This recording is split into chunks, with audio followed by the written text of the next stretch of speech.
Hello everyone, this is me Khyati Maheshwari and you are watching my channel Charted Logics by Khyati Maheshwari.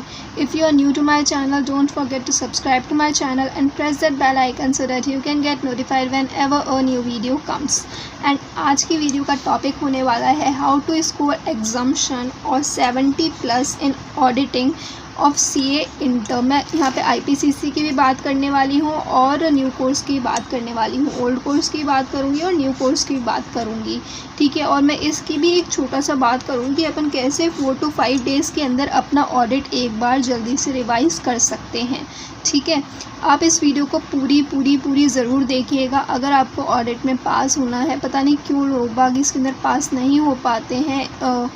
मैंने बहुत लोगों को सुना है कि वो ऑडिट में पास नहीं हो पा रहे हैं, ऑडिट में अच्छे नंबर नहीं ला पा रहे हैं। लेकिन हाँ, अगर आप ये स्ट्रेटजी फॉलो करेंगे तो ऑफ कोर्स आपके एक पास हो जाएंगे। और अगर आप अच्छी तरीके से पढ़ाई करेंगे तो आपकी एग्जाम्शन पक्की है। इवन 70+ मार्क्स भी पक्के हैं। मेरे खुद के 74 मार्क्स आए थे ऑडिटिंग के अंदर इन IPCC। I was in IPCC that time, okay. तो सबसे पहले अपन ओल्ड कोर्स की बात करते हैं। तो कौन कौन से चैप्टर्स हैं जो आपको 100% करके जाने हैं ताकि आपके 70 मार्क्स आ सके, ठीक है। सबसे पहले अपने को उठाना है कंपनी ऑडिट। कंपनी ऑडिट आपके नसों में बहना चाहिए। कंपनी ऑडिट बहुत अच्छी तरीके से आपको कवर अप करना है। इसके बहुत ज़्यादा वेटेज होती है, प्लस इसके अंदर क्या होता है, वेटेज बहुत ज़्यादा है, कंसेप्चुअल चीज़ है तो अपने को जल्दी याद हो जाती है, ठीक है ना। उसके बाद में अपने को करना है स्पेशल ऑडिट। स्पेशल ऑडिट जो है वो बहुत सिंपल चीज़ है और मार्क्स जो हैं इसके ज़्यादा हैं। उसके बाद में अपन ने देखो, मैं इसलिए अभी कंपनी ऑडिट को उठा रही हूँ कि देखो, आप ओल्ड कोर्स वाले हो, आपने अब तक अपना सिलेबस कंप्लीट कर लिया होगा, शायद बहुत बार कंप्लीट कर लिया होगा। आपको एक फ्रेश स्टार्ट करनी चाहिए और किस सीक्वेंस में आपको पढ़ाई करनी चाहिए वो सीक्वेंस में आपको बता रही हूँ।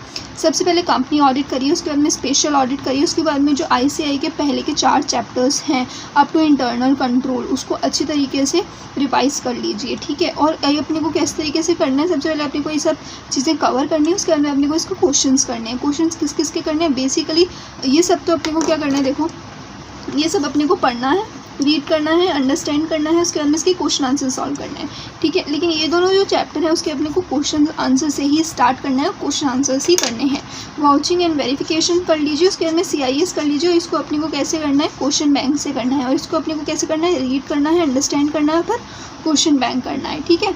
ये जो है आपका जो पेपर आने वाला है ओल्ड कोर्स का, वो 100% बहुत ज़्यादा सिंपल आने वाला है और बहुत ज़्यादा प्रेडिक्टेबल आने वाला है। अगर आपने पुराने सारे क्वेश्चंस कर लिए हैं, क्वेश्चन बैंक्स अगर आपने कर लिए हैं, तो ऑफ कोर्स आप इस बार ऑडिट के अंदर 100% एग्जाम्शन लाने वाले हैं, ठीक है। अपने को यही चैप्टर्स हैं जो करने हैं, यही चैप्टर्स हैं जो अपने को करने हैं। इसके क्वेश्चंस बैंक कर लेने हैं और पास्ट ईयर के पेपर कर लेने हैं, ठीक है। इस सब से आपके 100% 70 अबव मार्क्स आने ही वाले हैं ऑडिट के अंदर। अगर आपने अच्छी तरीके से क्वेश्चन बैंक कर लिया है, हाथ से लिख के क्वेश्चन को सॉल्व करा है, तो आपके ऑडिटिंग में 70+ मार्क्स लाने से कोई नहीं रोक सकता, ठीक है। उसके बाद में अपन न्यू कोर्स के ऊपर बढ़ते हैं कि मोस्टली लोग जो हैं यहाँ पे न्यू कोर्स के हैं। इसको मैं थोड़ा डीपली आपको समझाने वाली हूँ कि किस तरीके से अपना अप्रोच होने वाला है ऑडिटिंग के अंदर और किस तरीके से अपन अच्छे मार्क्स ला सकते हैं ऑडिट के अंदर, ठीक है। मैं मान के चल रही हूँ कि आपको थोड़ा बहुत कुछ पता है ऑडिट के बारे में, ठीक है। सबसे पहले अपने को आपको जिस भी तरीके से आपको अपना सिलेबस कंप्लीट करना है, आप अपना सिलेबस कंप्लीट कर लीजिए।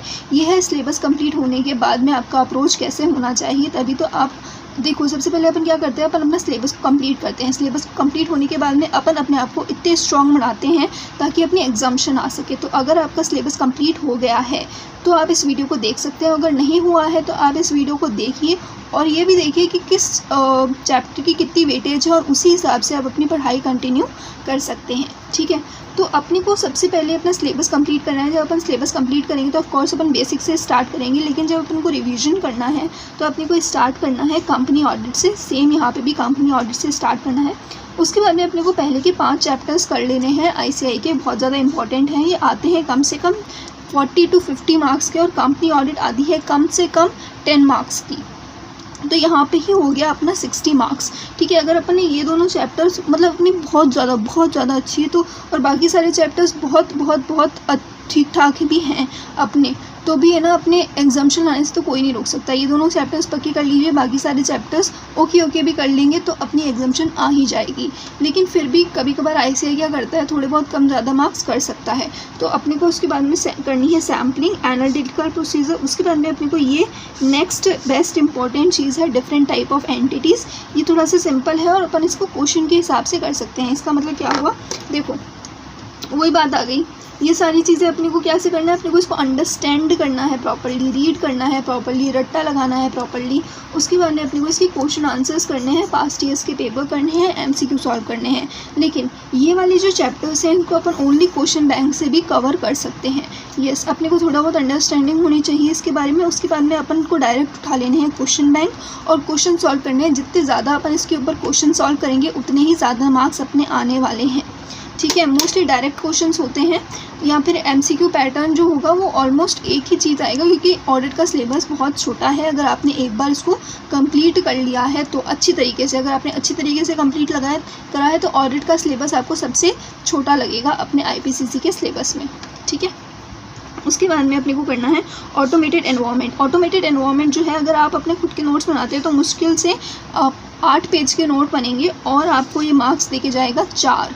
यस, तो इसको बिल्कुल भी नहीं छोड़ना है, इसको रट्टा लगाना है, क्वेश्चन बैंक करने हैं। उसके अंदर बैंक ऑडिट सेम, अपने को इसके अंदर भी क्वेश्चन बैंक कवर करके बैंक ऑडिट को कवर करना है। उसके अंदर ऑडिट ऑफ फाइनेंशियल स्टेटमेंट, इसके ऊपर मैं बोलूँगी कि अगर आप जितना इसको कर पाएँ कर लीजिए, लास्ट में करिएगा। ये बिल्कुल भी इम्पॉर्टेंट तो है, लेकिन अपन कितना कर सकते हैं ऑडिट ऑफ फाइनेंशियल स्टेटमेंट, ये अपन को जितना आप कर सकते हैं उतना करिए, इसलिए इसको मैंने सबसे लास्ट में रखा है। अपने को पहले ही, अगर अपने पास टाइम नहीं है तो अपने पहले ये सारे चैप्टर्स जो हैं इनको स्ट्रॉन्ग बनाइए। उसके बाद में अगर टाइम बचता है और क्वेश्चंस ही करने हैं, ठीक है, इसके खाली क्वेश्चंस ही करने हैं, आपको उसको अंडरस्टैंडिंग नहीं आ सकती। आपकी अंडरस्टैंडिंग इन्हीं चैप्टर से बनेगी, बल्कि मैं कहूँगी ये बेसिक जो चैप्टर 5 है और ओल्ड कोर्स में चैप्टर 4 जो हैं वही आपके बेसिक हैं, वही बनाते हैं आपके बाकी सारे चैप्टर्स के बेसिक। और बाकी सारे चैप्टर्स में कितने अच्छे मार्क्स आपके आने वाले हैं यही डिपेंड करता है कि आप कैसे मार्क्स ला पाएंगे इस चैप्टर के अंदर। ठीक है, तो जो मोस्ट इम्पॉर्टेंट चैप्टर्स हैं वो है कंपनी ऑडिट, उसके बाद में है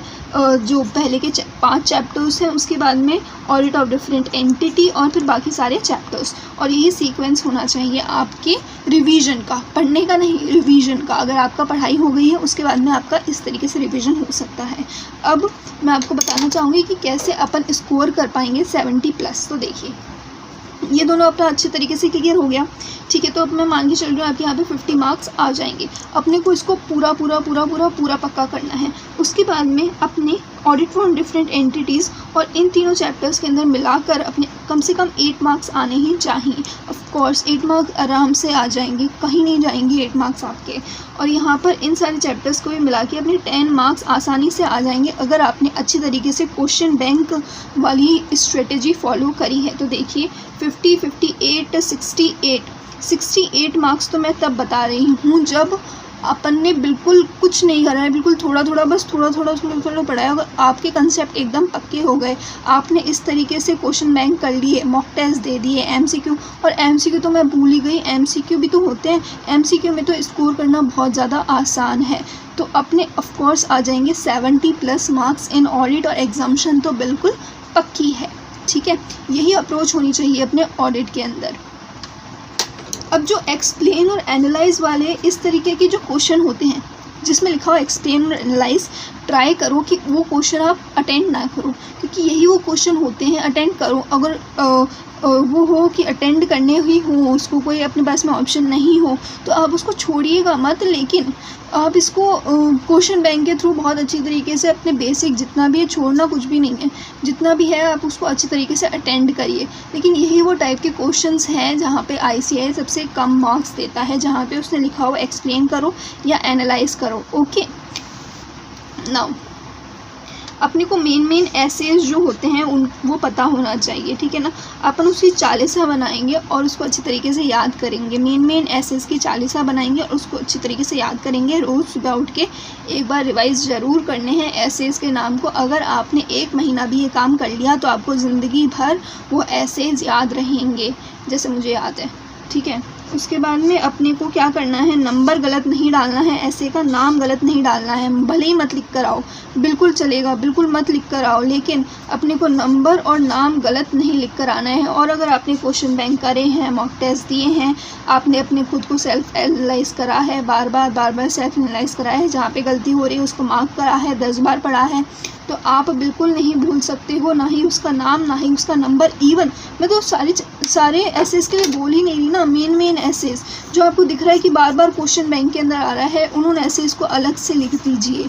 जिस ऐसे के ऊपर बहुत ज़्यादा एनालिटिकल हो रहा है, उस एसेस को अलग लिख दीजिए और उसका नाम और नंबर आपको याद होना चाहिए। जब अपन नाम और नंबर याद रखेंगे, जब अपन उसको कोट करके आएंगे, तभी आएंगे अपने अच्छे मार्क्स। ठीक है, अब देखिए ऑडिट का पेपर वैसे ही बहुत ज़्यादा सिंपल कर दिया है, क्योंकि आते हैं इसके अंदर डायरेक्ट क्वेश्चन, MCQ आते हैं, शॉर्ट नोट्स आते हैं। इससे अपना ऑडिट का पेपर वैसे ही बहुत ज़्यादा सिंपल हो गया है, और इसीलिए यहाँ पर मैं कहती हूँ सबसे ज़्यादा स्कोरिंग सब्जेक्ट हो सकता है आपका ऑडिटिंग। अगर आप इस तरीके का अप्रोच फॉलो करते हैं तो मैं आपको गारंटी दे रही हूँ कि आपके आएंगे 100% एग्जाम्शन ऑडिट के अंदर। ठीक है, अपने को बस मेहनत पूरी करनी है। अब मैं बोल रही हूँ कि 4 से 5 दिन का टारगेट आप रखिए। अगर आपके जून में एग्ज़ाम है, 4 से 5 दिन का टारगेट रखिए ऑडिट के लिए, और उसके अंदर अपने को कवर अप करना है अपना पूरा सिलेबस। देखिए सबसे पहले अपन उठा लेंगे कंपनी ऑडिट, ठीक है, एक दिन के लिए 1.5 डेज़ के लिए। उसके बाद में अपने को ये 5 चैप्टर्स करने हैं। उसके बाद में आप 3 चैप्टर्स का क्लस्टर बना लीजिए। इस तरीके से अपन 4 से 5 दिन के अंदर ऑडिटिंग पूरी अच्छी तरीके से रिवाइज कर सकते हैं। उसके बाद में आप दीजिए मॉक टेस्ट, ठीक है, उसके बाद में आप दीजिए खुद को 1.5 डेज़, उसके बाद में फिर से दीजिए मॉक टेस्ट। ठीक है, मॉक टेस्ट देने से क्या होगा, आपको पता चलेगा कि आपने कहाँ कहाँ गलतियाँ करी हैं, और आप अपने आप को एनालाइज करके सुधार पाएंगे, और वो गलतियाँ नहीं होंगी आपसे अपने फाइनल पेपर के अंदर। ये बहुत ज़्यादा इंपॉर्टेंट है। अगर आपको किसी भी सब्जेक्ट के अंदर एग्जाम्शन स्कोर करनी है, मॉक टेस्ट पेपर ज़रूर दीजिएगा। वही आपको बताता है कि आपकी खामियां कितनी हैं। और क्वेश्चन बैंक अगर आपके पास में नहीं है, कोई दिक्कत की बात नहीं है, ICAI ने खुद आपके लिए क्वेश्चन बैंक बना रखा है, जो कि है past year paper, RTP MTP। Okay, बस उन्हें करके चली जाइए, सारे पास्ट ईयर के चीज़ें करके चली जाइए, वही है आपका क्वेश्चन बैंक। ठीक है, इसी तरीके से अपन अप्रोच फॉलो करेंगे और ऑडिटिंग के अंदर इस बार लाएंगे एग्जाम्शन। ठीक है, आप मुझे ज़रूर बताइएगा कि ये वीडियो आपको कैसी लगी। अगर इस वीडियो से आपका कोई भी फ़ायदा हुआ है तो आप ऑफकोर्स हमारे चैनल को सब्सक्राइब कर सकते हैं, इस वीडियो को लाइक कर सकते हैं, और ज़रूर मुझे बताइएगा कि आपको और कैसी वीडियोज़ देखनी है। ठीक है, अपने सजेशंस कमेंट बॉक्स में मुझे ज़रूर बताइएगा, वही होते हैं बहुत ज़्यादा हेल्पफुल मेरे लिए। ठीक है, थैंक यू वेरी मच। अगर आप अभी तक यहाँ पे मेरे साथ बने हुए हैं, all the best for your exam and may you pass with flying colours.